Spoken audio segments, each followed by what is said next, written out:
So it looks like we've got everybody who was in the waiting room is joining us now. So welcome everybody to the panel discussion on the documentary, The Story of Plastic. My name is Kirk Grayson, and I'm a founding member of the Maple Ridge Climate Hub. And the film screening and the panel discussion are being co-hosted by the Climate Hub and the Ridge Meadows Recycling Society. The Maple Ridge Climate Hub, for those of you who don't know about it, is it's a new community organization that's focused on helping Maple Ridge move toward becoming a low carbon economy through advocacy and communication and through education and action. And the Ridge Meadows Recycling Society started as a grassroots volunteer-led organization in the early 70s, and it's grown to become a city-sponsored social enterprise that is a leader in recycling practices in BC and across Canada. So I feel very, very fortunate to have this resource in our community, and I think that many people feel the same way. Before we get started, I'm going to just share a few housekeeping details. First of all, everyone who's joined is on mute.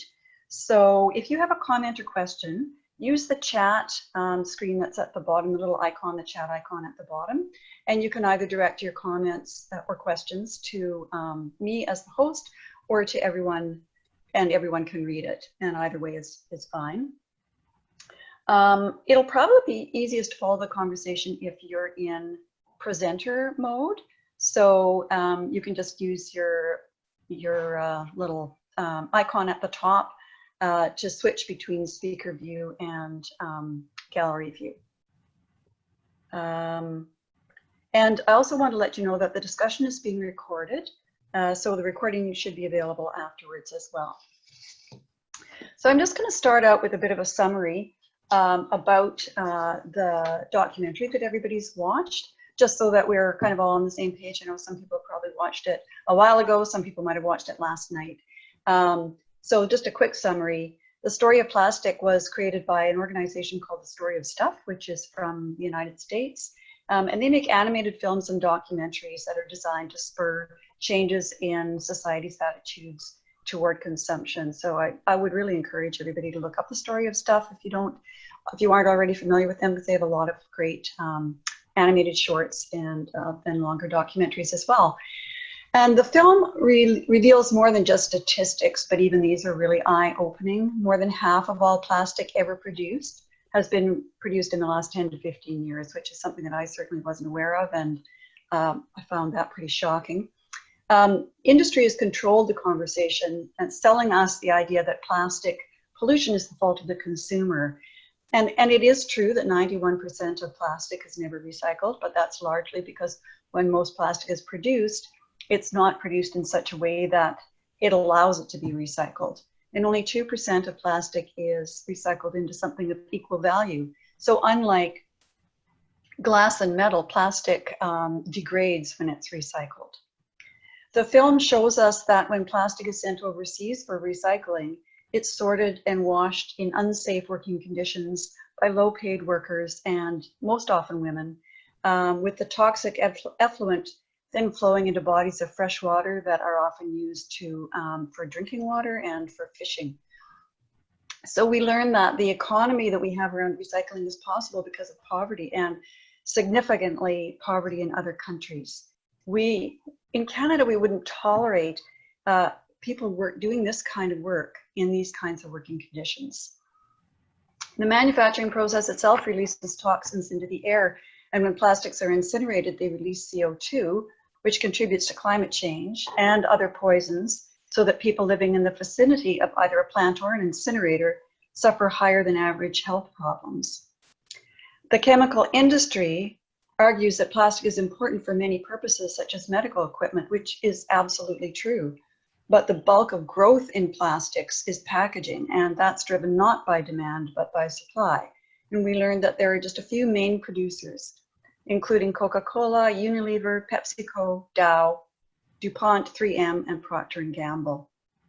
And finally, the documentary makers and the activists that they follow in the film urge us to take individual action to reduce plastic in our lives, but equally important to take political action. An example where this has been really successful is in the EU, which banned single-use plastics in 2018. So that was 2 years ago. We've got some catching up to do, it seems to me. So I'm going to, one of the things that we'll be doing throughout the session today is polling. Got some polls for you. So I'm going to start the first poll. I can figure out how to do that. Bear with me. And this is, what are we already doing? So what are you doing already to reduce your use of plastic? And you can, you know, indicate all of the actions that you're taking to reduce plastic. And we can do that while I am introducing our panelists today, Leanne Koehn and Jen Henry. So Leanne Koehn spearheads community engagement for the Ridge Meadows Recycling Society, working to translate complex issues into understandable concepts and achievable actions. In normal years, so not years when we have a pandemic happening, she organizes Maple Ridge's festival that celebrates Earth Day and the very popular and successful Maple Ridge Repair Cafes. Leanne was the first chair of the City of Maple Ridge's Environmental Advisory Committee, and she recently completed training in leadership and conflict resolution at the Justice Institute of BC, and she's currently enrolled in the nonprofit management program at SFU. Leanne lives with her family in the arts and crafts style house her grandparents built in Hammond, here in Maple Ridge, which Leanne and James are renovating to high energy efficiency standards. And Jennifer Henry is a green thinker, a change maker, and materials innovator who strongly believes in creating the change needed to halt and reverse climate change through in creating the change needed to halt and reverse climate change through planet positive enterprise. After 12 years as a local hairdresser, Jennifer launched her own organic hair care products called Elixir Organics in 2004. In 2012, she joined Green Circle Salons, a recycling program catering to the beauty industry. She spearheaded the expansion of beauty industry waste management services to every state and province in the US and Canada, and was a lead on the team that created the world's first biocomposite human hair plastic. In 2018, Jen created an award-winning nationwide cannabis packaging recycling program for Namaste Cannabis. And this year, she created a tile made from recycled coffee cups and launched Perk Eco, a recycling company specific to coffee shops. So we have two amazing panelists here with us today, very knowledgeable about the topics that we're going to be talking about. So just before we launch into those questions that we're going to be discussing, we'll take a look at the results of the poll. So let's have a look here. We've got 75% of people are using reusable grocery bags, 38% reusable produce bags, 25% are buying from refill shops, and 100% are using refillable travel mugs, 100% choosing items with no plastic packaging. We also have people asking store managers to reconsider plastic packaging and purchasing plastic-free personal care items and beeswax wrap. So lots of goodies and lots of action. That's fantastic. Okay, so let us start with let's talk a little bit about the key takeaways that people had from watching the story of plastic. And let's start with Leanne. Today, what were the key things that you sort of took away from having watched the story of plastic? Sure, thank you. And thank you, Kirk, for organizing all of this. And I may not have watched the story of plastic. It was a little under my radar. I've got a lot of plastic stuff in my life, and so sometimes it can feel like one more. But I'm so grateful I did watch it, because it really gave me such a global perspective on the problem of plastic. And it really feels like it needs that perspective in order to see how important it is to bring in legislation that stops some of these processes that sometimes seem out of our control. I think you're right that the industry has kind of focused so much on personal changes and downloaded all that weight of this huge, immense, and pervasive problem onto individual shoulders, which feels so overwhelming and really starts to shut people down from any kind of action sometimes. So kind of seeing it from that light really reinforced how important it is to stop it at the source. The line that kept going through my head through watching it over and over again was turn off the tap, turn off the tap. You know, that image of stopping the flow of it so that it gives us this time to do the cleanup, that it's not a constantly filling bathtub that we're trying to bail out with a teaspoon. The other thing that really, when I was watching it, I was taking notes, and I ended up with over 10 pages of notebook notes because there's so many things that kind of triggered other ideas or connections in my head. But one of the biggest takeaways for me is really how much the market is being driven by supply, not demand. That one really came through for me, and just how we have all this excess plastic that nobody wants. Nobody wants it out there, and it's just getting shoved out there and downloaded to people that are not in a position to be able to deal with. So definitely that idea of wealthy countries producing it and downloading it into these other countries. And like China's national sword movement, there have been things to stop it, but it just seems to be diverting it rather than really curtailing it too much. The other thing that really came through to me is how much obfuscation is going on about, and I feel this too. I feel like we don't really have as a society a clear grasp of exactly what plastic is and connecting it to the oil and gas industry and the fossil fuel industry. I think that deliberate obfuscation has been very interesting to pull the curtain back on. And the fact that industry is subsidized so much that it, in relation to my recycling industry, it really is a block to using more recycled content in materials because the virgin content is so cheap because it's subsidized so much. So that leads, of course, into that idea that we do need legislation that new products need a certain amount of recycled content, which will create a demand for the recycled product, which will drive that market as well. Yeah, and the other thing, of course, is that they had such a clear graphic about what happens to plastics in post-consumer. So 32% goes littering the landscape and the oceans, 40% goes in the landfill, where it never, of course, ever really breaks down. 14% is incinerated, creating more toxins, and then said 14% is recycled, but only 2% efficiently recycled. And it's true, like that's something that's always been in my head too. It's not a closed circle. It's just taking a longer way to get to the landfill or incineration through other products. So a lot of doom and gloom, but there has been so much focus on this issue in more recent years. And one of the questions you have on your outline that I'll get to later on, I can talk more about what the federal and provincial government are doing and to focus on this. So, yeah. Yeah, that would be fantastic, Leanne. Thanks for that. And what about you, Jan? What stood out for you from the documentary? The main takeaway for me, and this was just a visual constant throughout the film, was that single-use items are the main evil here. Single-use items have become a societal norm, and they comprise the majority of this global plastic problem, pollution problem. So the fact that we're using this finite resource, oil, to produce an almost valueless product that then contaminates the ecosystem that we depend on for life, it just shows how disconnected that we all are from the companies that we buy from. My guess is that if any of us had a say directly to these companies in how they operate, we would all be telling them to do better, find renewable and sustainable ways to deliver your product to me. I'm paying you for this, and I want it in a certain way, in a way that respects the planet that we all need to live on.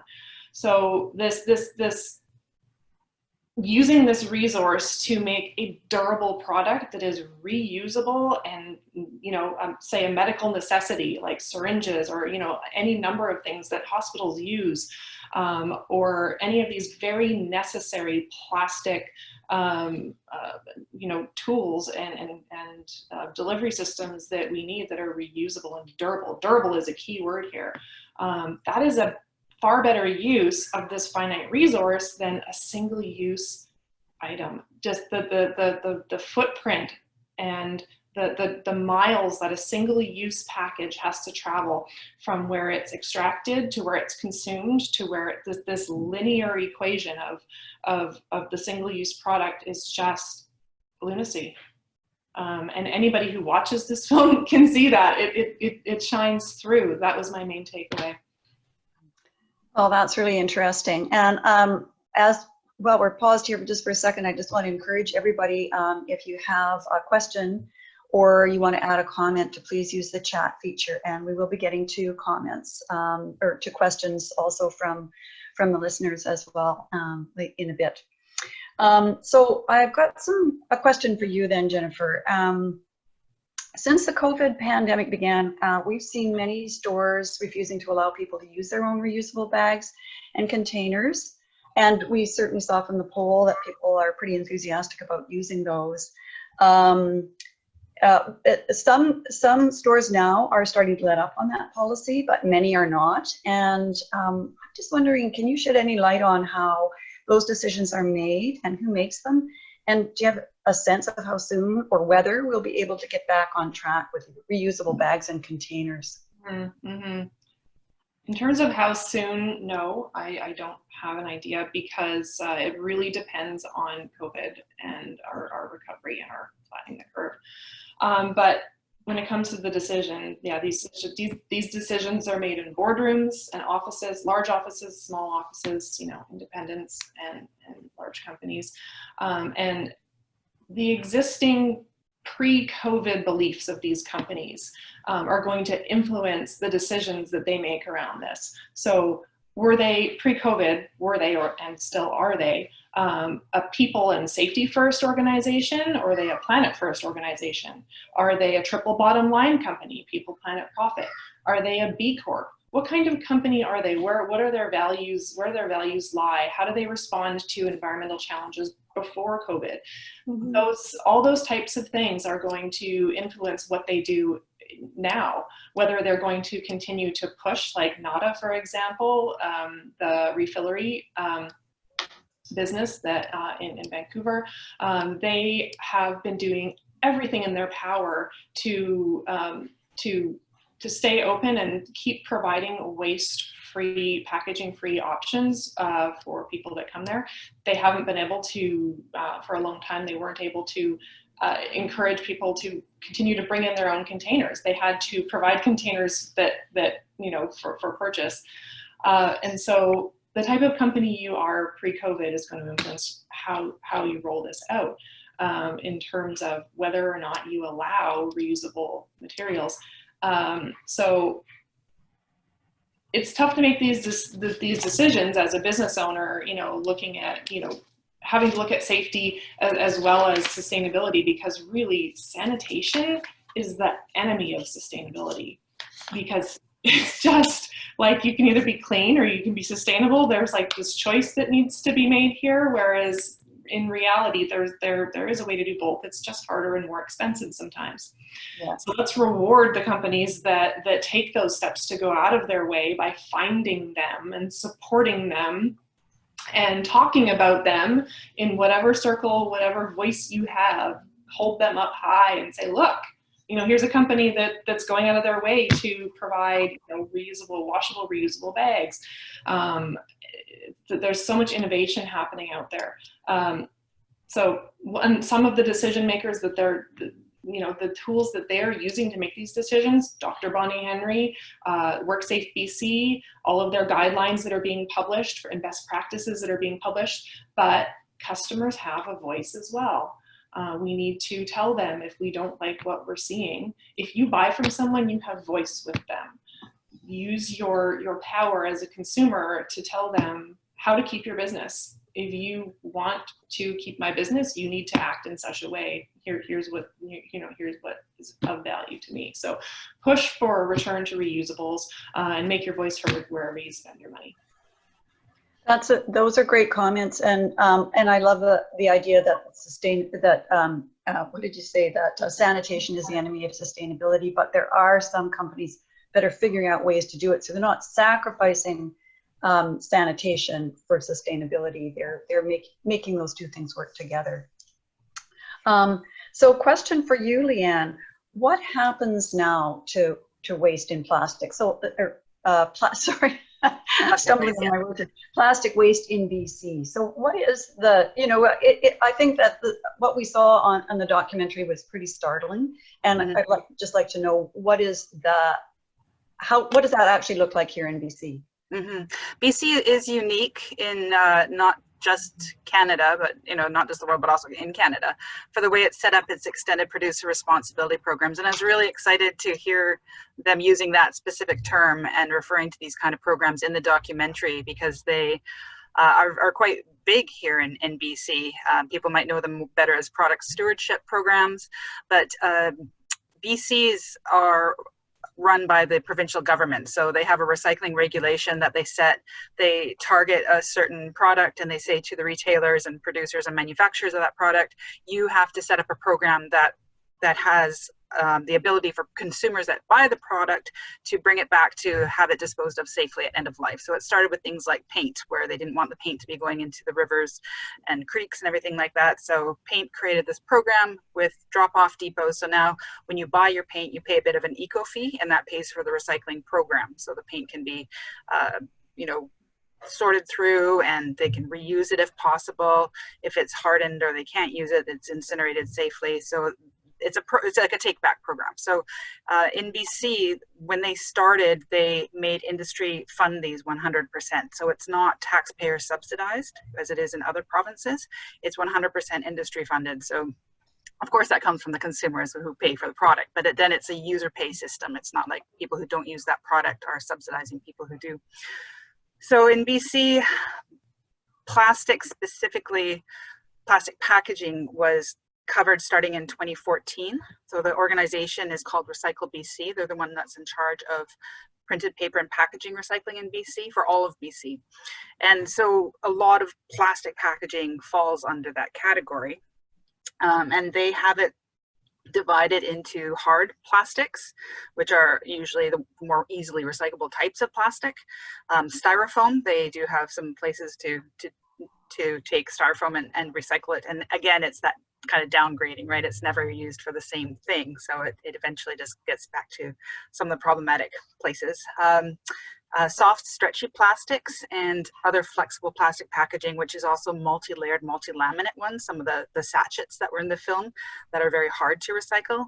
They're collecting those and they're doing research and development on them to see how they can recycle it, because it's got all different kinds of plastic.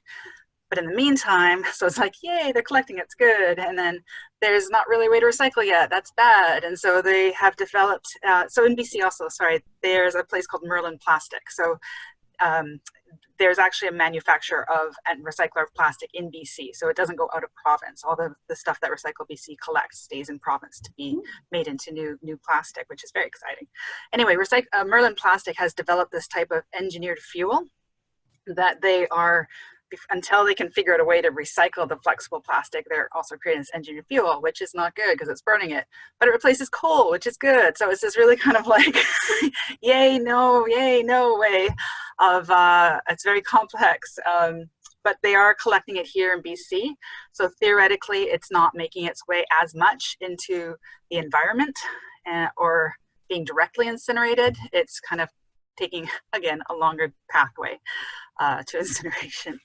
But that's packaging. And then there are so many other types of plastic. Like, I'll look around you and you think of like all the other little things that are made of plastic that are not packaging, like flashlight. I have a flashlight here, or your phone. Like, there's so much plastic that there's no programs for. So I remember at Science World, they have a display in their environmental area, and it just shows how many items that are not packaging that do not get recycled. There's so much of it that's going to landfill right now. Yeah, and that's horrifying. But I guess we have to think about what are the things that we can do things about, Yeah.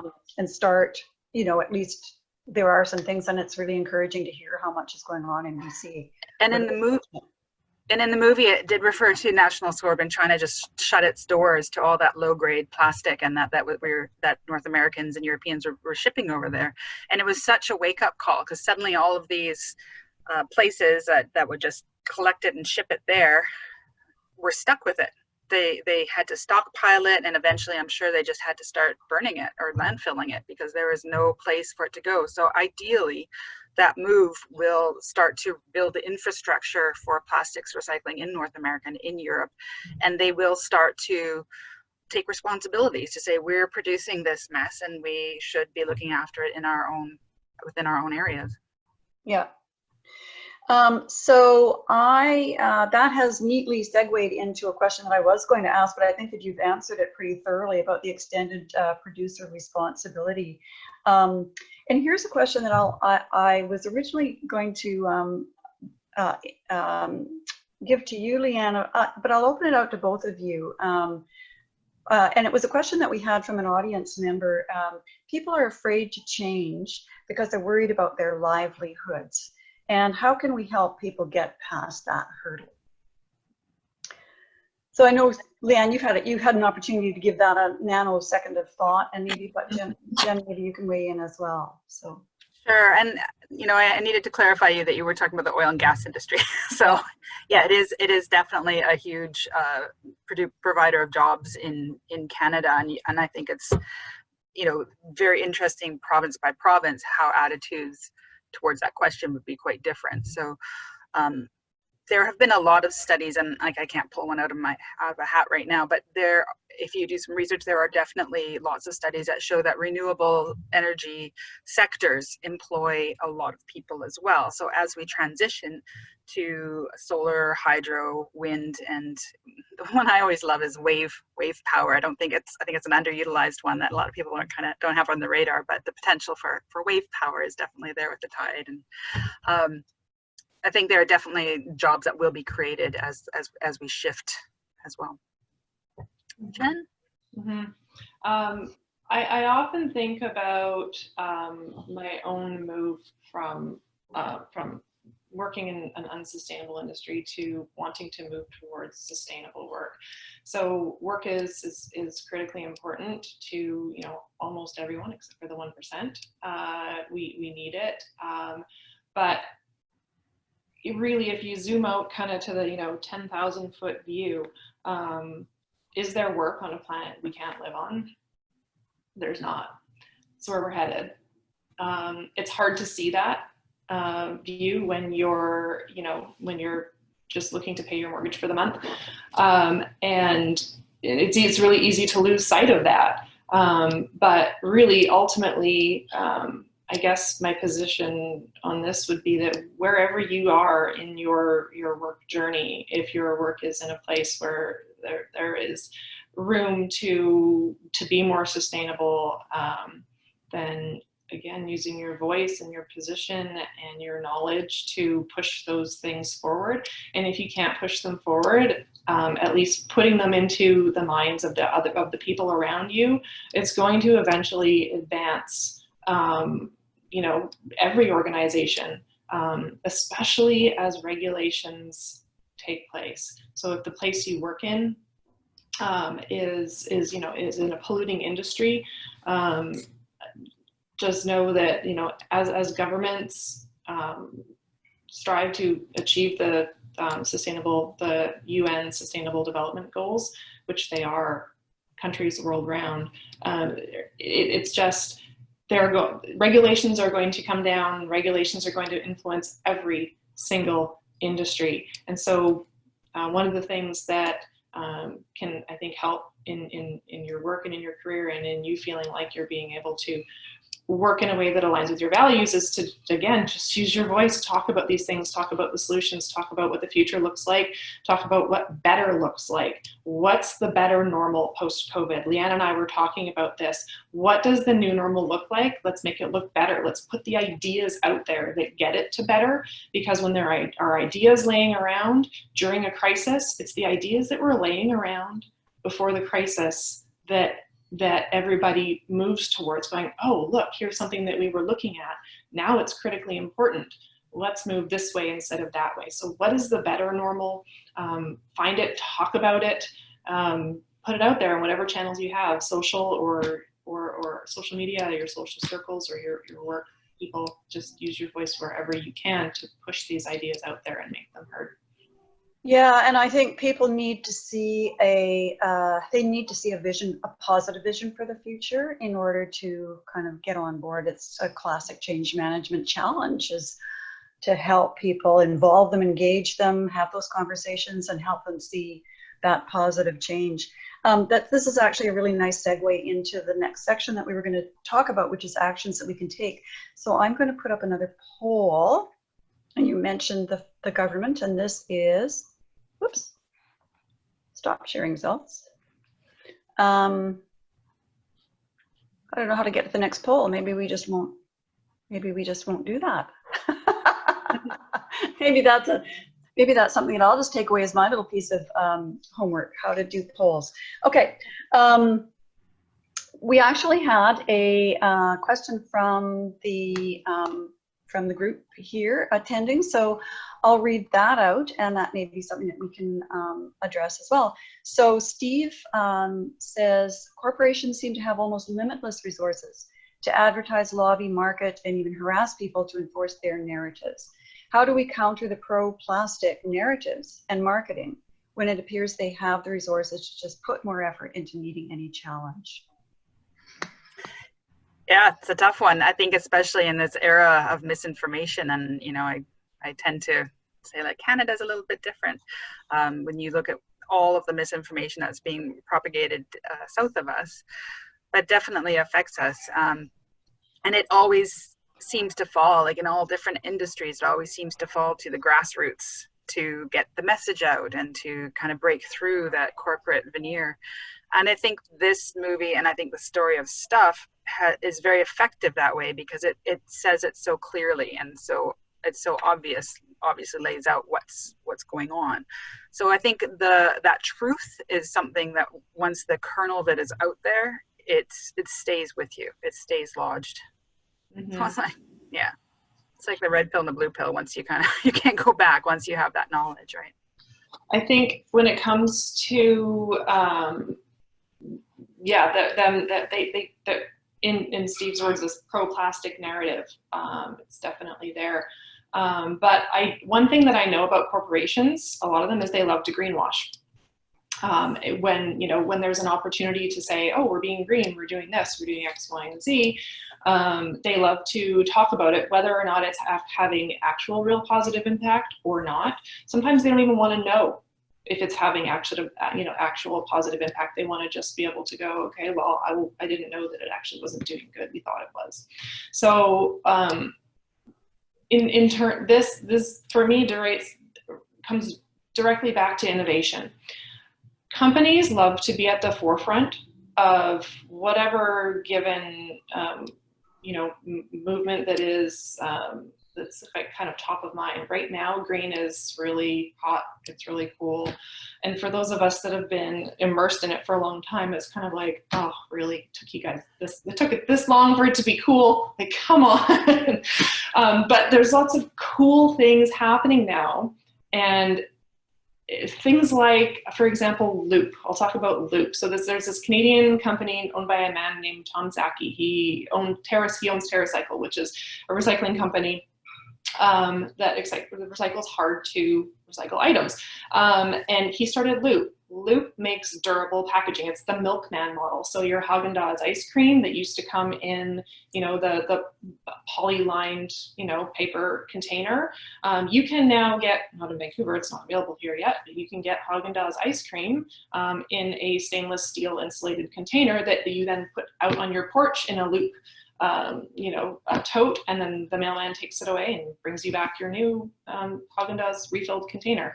And so it's things like this. Corporations who do have these pro-plastic narratives and this you know, these unlimited budgets, they're latching on to things like this now. They like the cool stuff. They like being able to say, "Ooh, look at this cool shiny thing we're doing." And they love to talk about it. And so it's shifting right now, and it's shifting in large part, or in small part, arguably, because of innovation and really neat things that are going on. So innovators are driving these changes, and I think funding innovation is a really is something that corporations can do and governments can do. And our government has actually recently been really strong in funding innovation, especially during COVID. Making funding available to innovators can help shift this corporate narrative to kind of highlight some solutions. Well, that sort of leads me to another question. What do we know about what governments at all levels are doing currently or are planning to do about plastic pollution? I can talk about that one.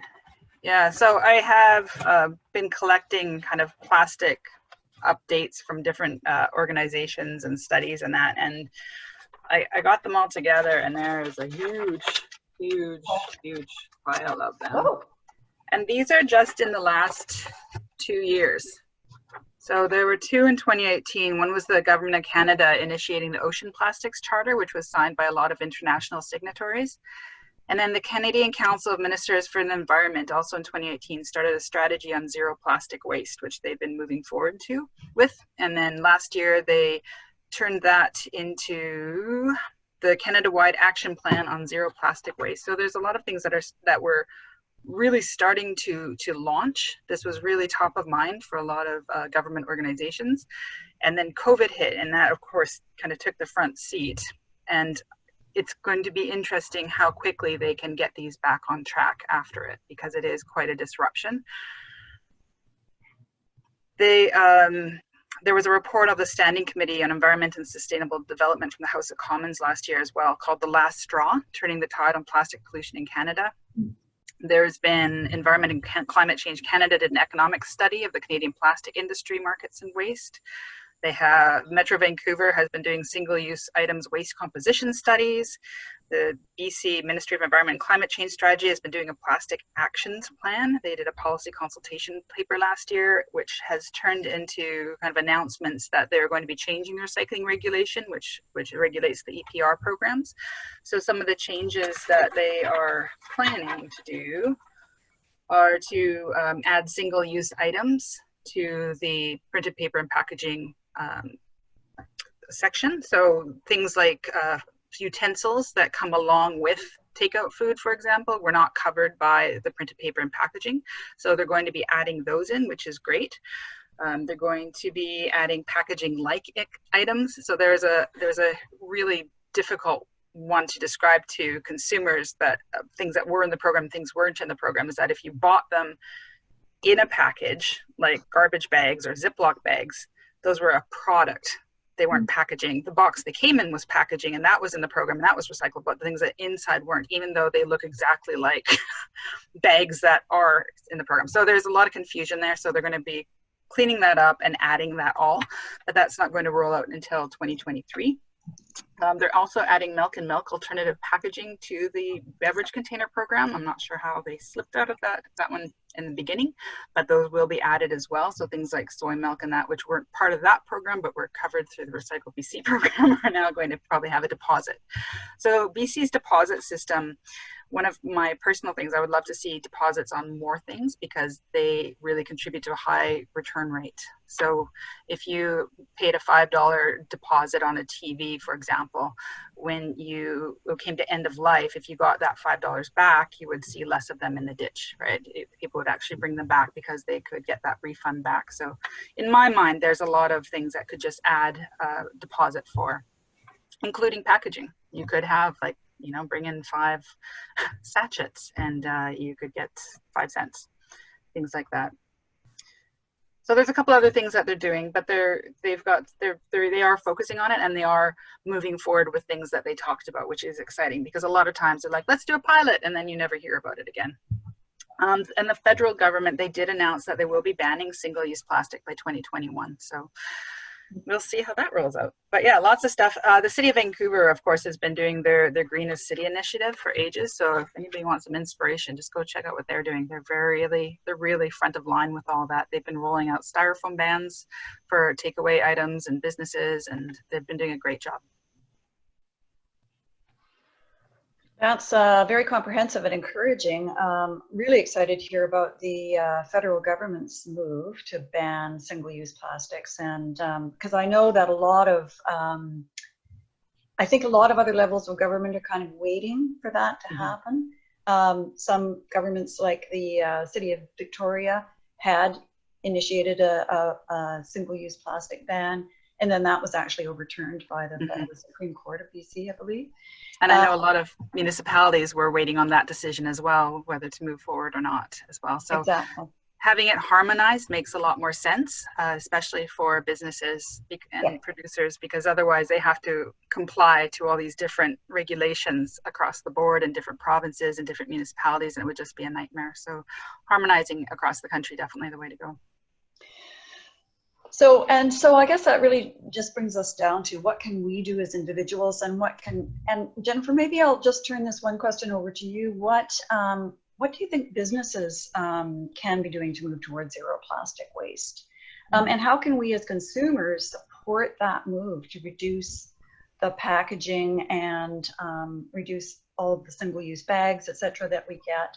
How can we support businesses that are trying to do the right thing, or influence businesses who aren't? What do you think are the best avenues to do that? So just like us consumers have voice to our businesses, and by, to tell them what it is that we want from them in order to keep our business and attract our business, those businesses have voice to their supply chains as well, to their suppliers. So when there's a loud enough call from consumers to a business that it makes it, to the boardroom or to the office where the decisions are made, that, okay, maybe we need to look at some solutions for, X piece of plastic material, bags or cups or whatever it might be. They then can and often do bring that to their suppliers, their supply chains, and they'll demand better solutions. Oftentimes those solutions already exist. They've been innovated, and it's just a matter of the business who's purchasing those materials making the decision to shift to a different product, and oftentimes it doesn't exist yet, and it'll often take a really large company demanding this change from a supplier for that innovation to happen further back in the supply chain, closer to the extraction end of that linear that line that we see in the plastics life cycle. And so there are a lot of spots in that chain that have to shift the way they do things and the way they buy things. So it takes time, unfortunately. We're kind of running out of time, really, to deal with this problem, as Leanne talks about that bathtub, like turn off the tap, for crying out loud. And so using your own voice as a consumer, or even better, inside the organization that you work at, is really what we can do right now, and highlight the solutions, hold them high. There are so many amazing companies out there that are doing great things with materials innovation, with packaging innovation. Find them, point them out, hold them high, shout them out, give them kudos for what they're doing, and show the companies that purchase single-use items that where the better solutions are. Because oftentimes they are in their boardrooms and their decision-making chains. They're too bogged down. They're too busy to look out. If they don't live in the environmental realm, they might go, well, what can I use instead of a sachet to get my soy sauce to the restaurant, and then ultimately to the consumer. So packaging solutions are just it's just evolving so quickly, and the recycling the waste management end of it as well is as Leanne spoke about the soft plastics being turned into engineered fuel. The recycling and waste management industry is changing to accommodate the larger items that come out of those innovations. But really, when it comes down to it, at every point in the chain, there's an opportunity. Wherever you have voice in there, put your voice in, and wherever you have influence, wherever you have if you are a buyer, buy differently. If you are a consumer, consume differently. It just takes mindfulness. And it's hard because, you know, it feels like so often we're preaching to the converted already.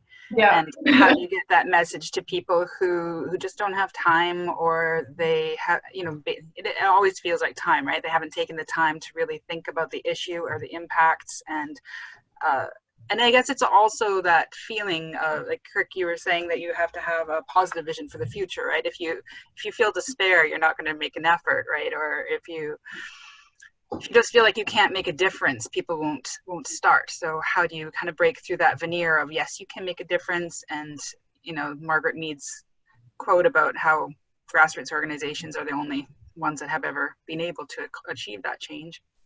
How do you break through that and convince people or get them aboard that it is something they can and should work on when it's so low on the radar? Yeah. Yeah, those are tough things. And I want to just take a second here and say we're closing in on towards the end of the session today. If anybody has any questions or comments that they'd like to put forward, please make sure to enter them into the chat and we'll grab them. We have a question here, another question from Steve. Would it be productive or counterproductive to tie the issue of plastic consumables to climate change? That's a great question. Absolutely. And I think it's, you know, one of the first times that I have seen such a direct line is in this film. You know, the whole kind of, like I said, pull back the curtain, that it is the oil and gas industry and the fossil fuel industry that are pushing all this plastic into our environment. It's such a clear connection. I think definitely it's productive. Yeah, most definitely. It's a non-renewable resource that we're using to make this single-use product. And yeah, it's directly related, and I think highlighting that is definitely productive. Okay, that's great. And so do we have any other questions or any comments from the audience, from people who are joining us today? I have one thing I wanted to touch on too. You'd asked us to think about solutions, right? What are some solutions to this? And there's so many different composite plastics out there. You know, we have all the kind of easy ones that are to recycle, that they used to be use the number system, or they use that internally. The 1, 2, 4, and 5 were really easier to, it's a high density polyethylene and all of those. And if we could have legislation that all products are made from the same type of plastic, of course it would make it much easier to recycle everything.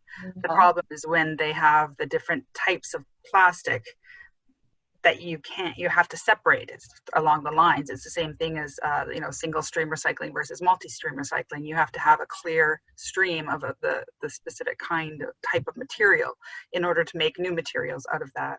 So at Merlin Plastics, I did a tour ages ago, and they've got different ways of doing that. They put it through a bath, and then some types of plastics float, some sink. They've got different ways of extracting it. There's new technology that's being developed around chemical recycling, so it breaks it right down to the molecular level, so that they can recreate the very clean streams of plastics. But really, if there was just legislation that says everything has to be made of the PET, there's somebody that I think at one of the green drinks that labeled it the PET project. If you kind of push to have this legislation, if everything is made from the PET type of plastic, it would be much easier to recycle. Everything could just go in that same stream and it would be recyclable. So that would almost satisfy, well, not sure that I even want to say this, but that would satisfy some of the issues of the packaging industry or the plastics industry if they were able to adhere to a standard that was consistent. Then they would be producing products that were recyclable at that higher value level. Yeah, and then of course you still run into problems of, are people actually recycling them? Mhm. Yeah. Something too I wanted to talk about that didn't really get any focus in the film is the problem/solution of compostable plastics. And Leanne will know this solution/problem well. Right now, compostable plastics they don't have a place. There's no place. They are technically compostable. Yes, if you put them through the right, exact right conditions, they can compost and will compost in industrial composting facilities that are equipped in a specific way with a specific process. But in BC, when you put compostable plastics into our existing compost infrastructure, it just messes up the whole shebang. And so all of the solutions inside BC right now say, we don't want your plastics in the compost bin. Don't put it in the green bin. Don't do it. But yeah, when you go back to the supply chain of a plastic that comes from oil, and you look at it from the supply chain end and not from the waste management end, on the other side of the user, pre-user, if you look at that plastic on that end, it comes from a renewable resource. There's no little to no oil being used to make that product into a usable plastic that then can technically be composted. There are all these certifications that will say, yes, this can break down in 90 days, 120 days, so on and so forth.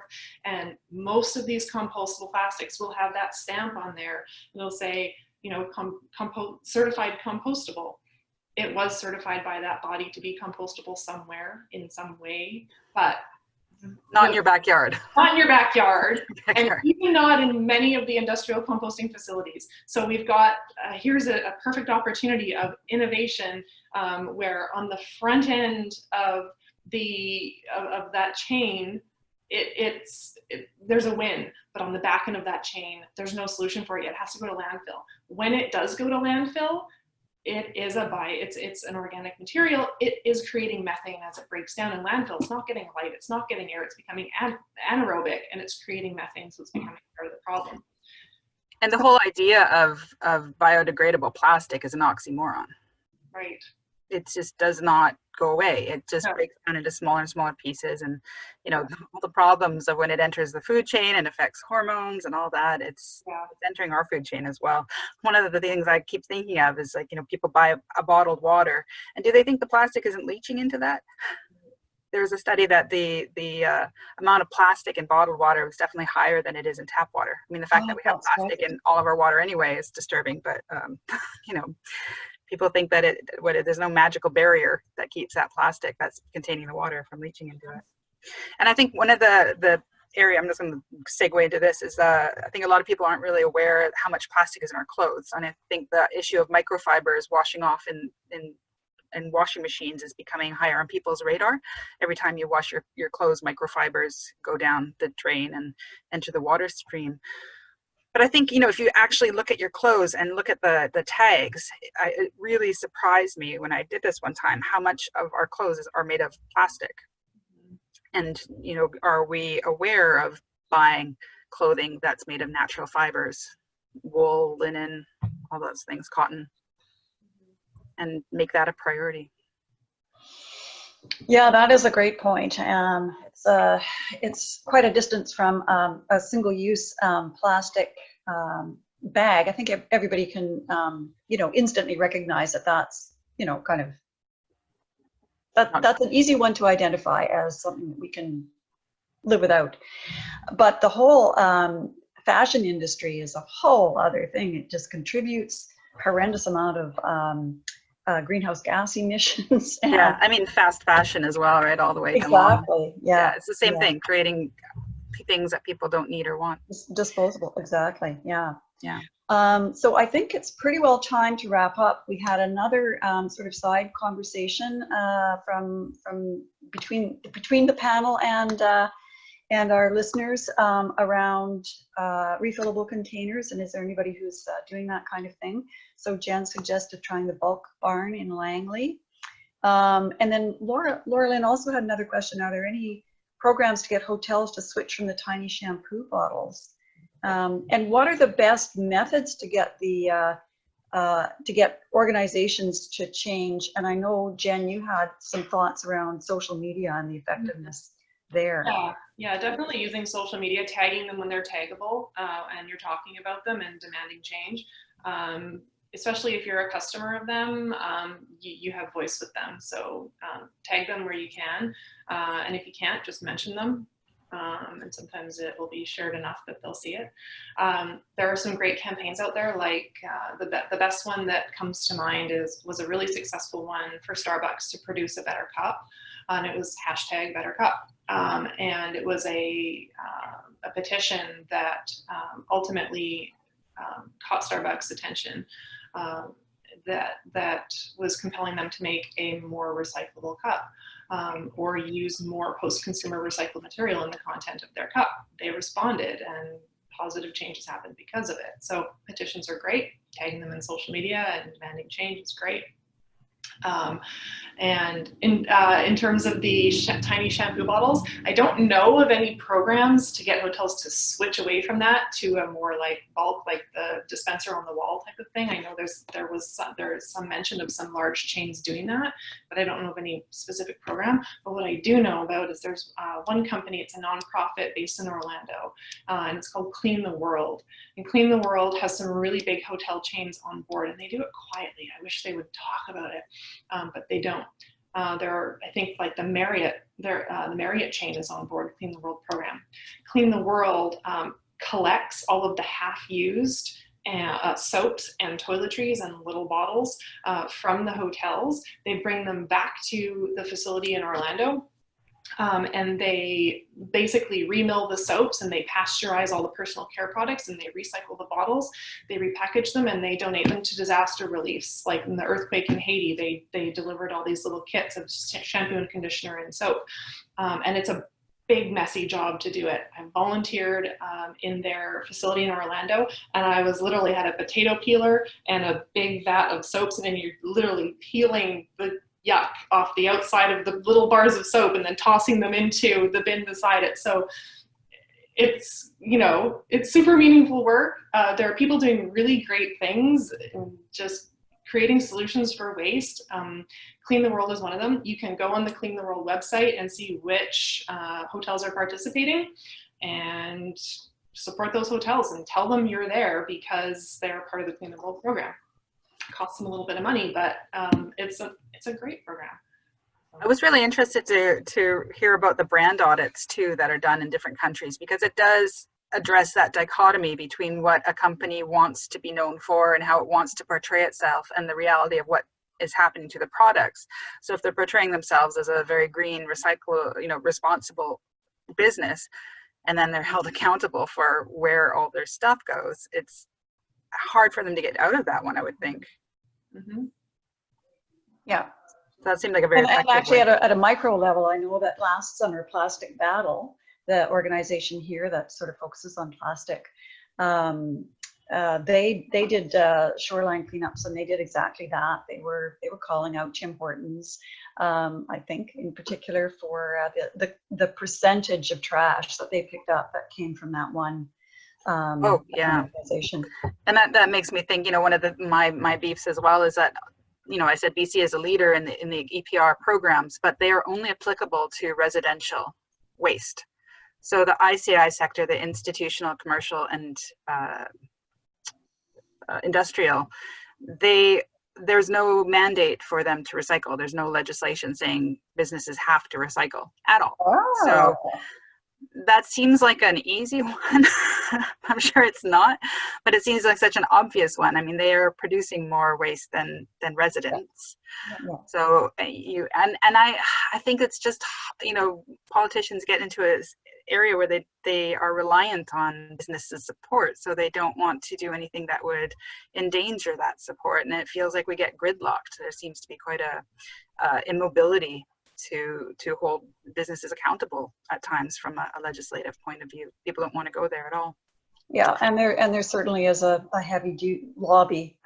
We know that certainly on the part of the plastics industry, and who knows who else.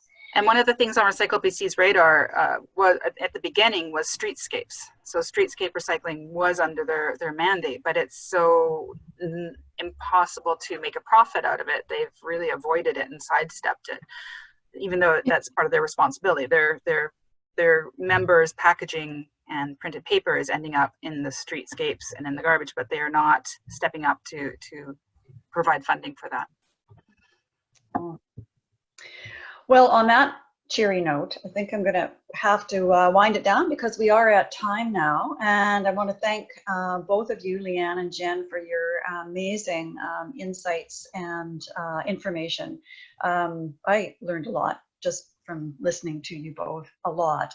So thank you also very much to everyone who took the time to both watch the story of plastic and participate in today's panel.